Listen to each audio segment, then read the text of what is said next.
摆脱朝九晚五的工作，环游世界，旅行的同时还能赚钱。今天的视频告诉你这样的生活如何实现。传统的职业生涯规划是考个好大学，找份好工作，等待每个周末、每个节假日去旅行、去玩、去做自己想做的。我曾经以为的按部就班的生活就是这样，但是毕业后体验了上班之后，我发现被困在工位上，固定时间打卡上下班，拥挤的地铁，千篇一律的办公楼，每天重复昨天，这样的生活我真的一点都不喜欢。我想睡到自然醒，我想自由安排自己的时间，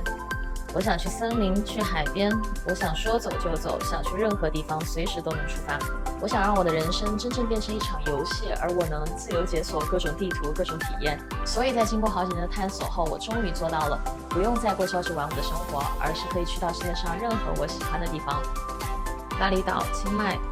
比尼斯、阿姆斯特丹。所以现在我不用上班，能够自由安排自己的时间，但是我还是在工作，不过是一边旅行一边工作。那么我到底是如何做到的？一个词概括：数字游民。什么是数字游民？简单来说，数字游民就是一群通过互联网获得收入，工作不受地点的限制，可以满世界转着玩，体验不同国家城市生活的人。在我的价值观里，有多少钱绝对不是衡量财富的唯一标准。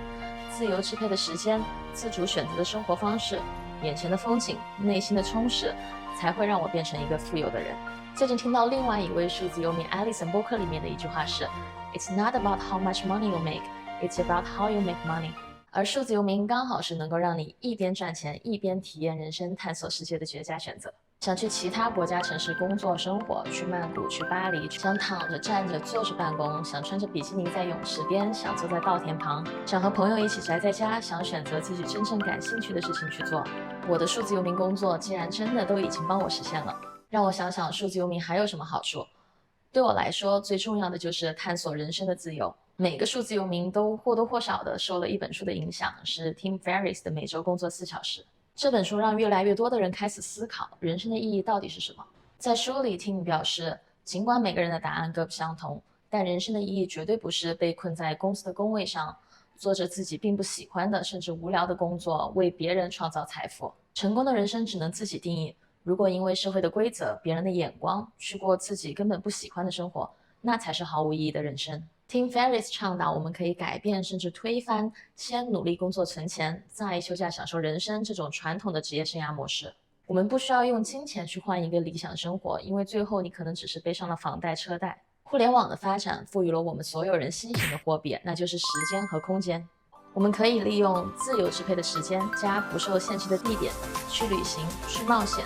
去创造独一无二的生命体验，去探索属于自己的人生意义。这就是我为什么会选择数字游民的生活。它还有一个优势，就是地理套利。什么意思呢？简单来说，就是很多数字游民会拿着发达国家一线城市的收入，去生活成本更低的地方生活。这样一来，即使收入不变，但是大家的生活质量也能迅速提高好几倍。而且我还觉得，富有这个词在很多情况下是一种感受，就是单纯物质层面的富有，并不意味着你就能活得像一个千万富翁一样。想一想，如果你年薪1000万，但是你每天忙得不可开交，是勤勤恳恳的高级打工人，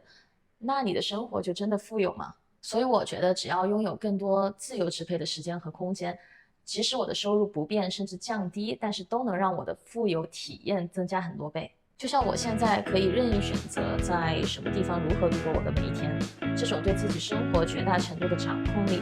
这种自由自在的体验，已经成为了我的幸福源泉。在这个时候，我才会觉得是我在编写自己的人生剧本。Anyway， 现在你应该对数字游民有了一个基本的理解。如果这是你未来想要发展的方向，那么我觉得大部分人都被困在了起步阶段，那就是找到线上赚钱的方法。接下来我会介绍数字游民4种收入来源，就是基本上现在数字游民线上搞钱的方法都可以归为这4类。第一，远程工作；第二，自由职业；第三，互联网创业；第四，不用工作的投资人。注意，今天的视频是帮助大家搭建一个基本的认知和思维框架，别在看完之后跟我说你没有告诉我怎么在线上赚钱。我亲身实践的是互联网创业这条路。你想看数字游民如何通过互联网创业，可以看我另外的系列视频，当然之后也会拆开慢慢的分享。如果还在起步阶段，想直接找到属于自己模式的人，也可以找我咨询。比如之前找我咨询的粉丝，我都是基于他们自身的情况，帮他们梳理出一条可以探索的发展路线，而在这个过程中用到的方法，我也会在今后的视频中毫无保留的分享给大家。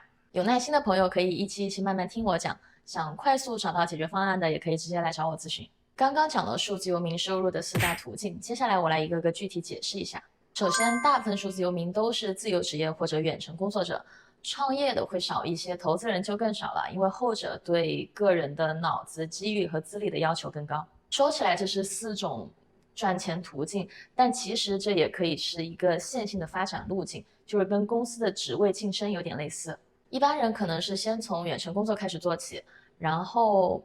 成立自己的工作室，成为自由职业，再或者发展自己的渠道，做互联网创业。在公司上班的时候也是，比如说你先从一个实习生做起，然后再是 junior、senior、manager。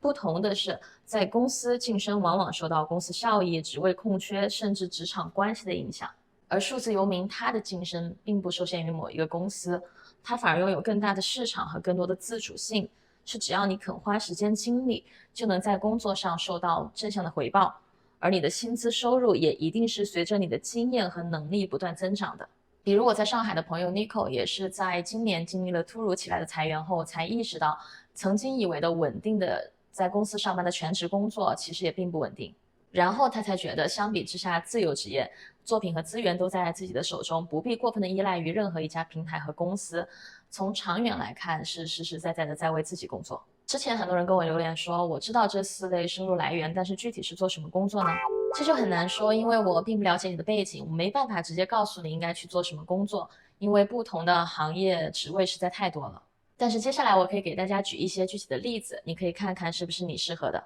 第一，远程工作应该是门槛最低的。如果你现在的工作只是需要坐在电脑前，那么你完全可以找一份可以替代的线上工作，从而搬去任何你想要去的地方。缺点就是很多远程工作也需要固定时间的打工，自由度没有那么高，但是你有了相对稳定一点的收入吧，所以适合比较初级的数字游民。自从疫情以来，很多公司的上下层都已经习惯了远程办公，就即使现在也保留了 work from home， 就允许员工申请在家工作。再加上我观察的趋势，比如经济全球化，很多行业的新兴团队成员都来自于全世界各地，也就顺理成章的成为了远程办公。我现在很多国际公司的朋友都在远程办公，有公司在美国的，生活在曼谷，有公司在德国的，但是自己搬到了阿姆斯特丹，也有公司在阿姆斯特丹的，但是跟我一样在全世界到处跑。确实，稳定上班还是大多数人的选择，但是我觉得远程办公肯定是一个大的趋势。不仅是经济全球化、线上产业链的快速发展，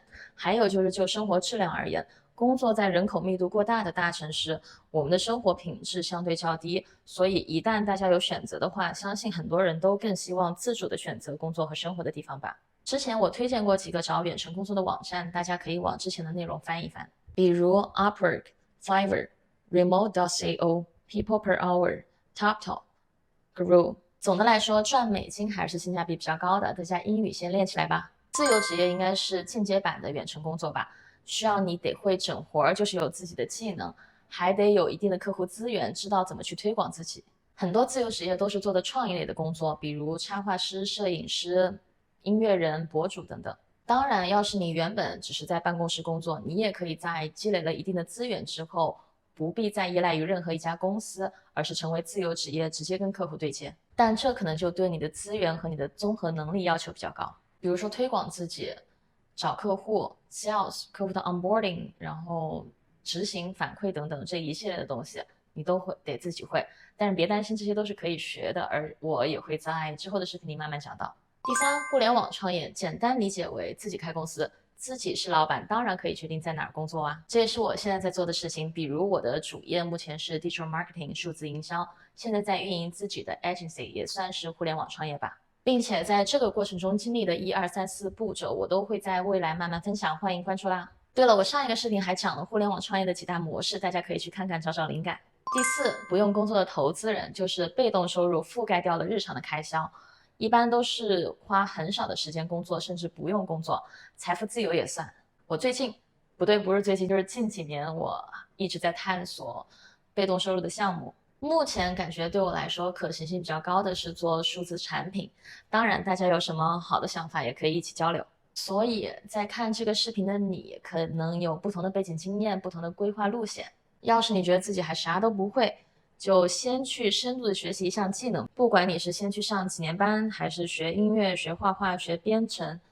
聪明的人也可以直接通过互联网开始做生意。其实数字游民更多的代表是一种生活方式，线上赚钱只是一种手段，体验更多更精彩的生活才是更重要的。相反，其实很多不用上班、相对自由的人也不愿意过我这种搬来搬去的游民生活。我更喜欢的应该是工作生活平衡吧 ，work-life balance。如果你对数字游民、互联网创业感兴趣，持续关注我啦。Bye, I'm Chestnut. See you next time.